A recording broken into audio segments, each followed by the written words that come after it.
राजस्थान के सरकारी स्कूलों में प्रवेश पर रोक, सवाल स्कूलों की बदहाली का। राजस्थान में सरकारी स्कूलों को लेकर एक नया विवाद खड़ा हो गया है। दरअसल राजस्थान शिक्षा विभाग ने 16-17 अगस्त 2026 के आसपास सरकारी स्कूल परिसरों में बाहरी लोगों के प्रवेश को बिना प्रधानाचार्य, संस्था प्रमुख की पूर्व अनुमति के प्रतिबंधित करने वाला निर्देश जारी किया। यह कार्रवाई उस समय हुई जब सरकारी स्कूलों की स्थिति की जांच के लिए एक अभियान चल रहा है।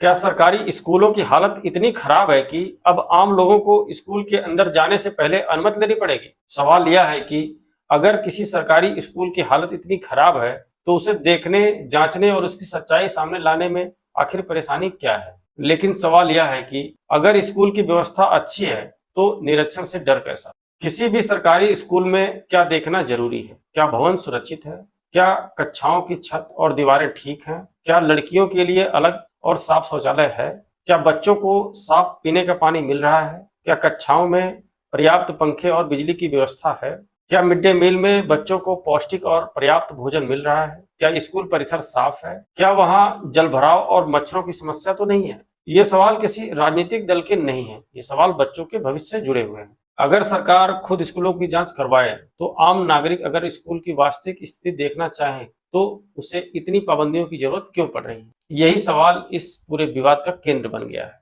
लेकिन एक बात समझना जरूरी है, स्कूल में बच्चों की सुरक्षा के लिए हर किसी को बिना अनुमति प्रवेश देना तो सही नहीं होगा। स्कूल में बच्चे होते हैं, शिक्षक होते हैं और संवेदनशील रिकॉर्ड भी होता है। इसलिए सुरक्षा और अनुशासन के लिए प्रवेश की व्यवस्था जरूरी होनी चाहिए, लेकिन पारदर्शिता भी उतनी ही जरूरी है। अगर कोई नागरिक स्कूल की स्थिति जानना चाहता है, तो उसके लिए एक स्पष्ट और पारदर्शी निरीक्षण व्यवस्था होनी चाहिए। और अब बात उत्तर प्रदेश की। राजस्थान की तरह ही उत्तर प्रदेश में भी सरकारी स्कूलों की बुनियादी सुविधाओं को लेकर समय समय पर सवाल उठते ही रहते हैं। कई भवन की स्थिति खराब होने की शिकायतें आती हैं। उत्तर प्रदेश सरकार खुद स्कूलों में लड़कियों और लड़कों और दिव्यांग बच्चों के लिए अलग कार्यशील शौचालय, पेयजल और हाथ धोने के लिए सुविधाएं सुनिश्चित करने की बात कहती है। लेकिन केंद्र सरकार ने 2026 के दस्तावेज में यूपी के 41 और 47 स्कूलों में एक इंफ्रास्ट्रक्चर असेसमेंट में अभी भी 697 स्कूलों में बिजली, 371 में लड़कियों के लिए शौचालय और 110 स्कूलों में पेयजल की सुविधा का अभाव दर्ज किया है।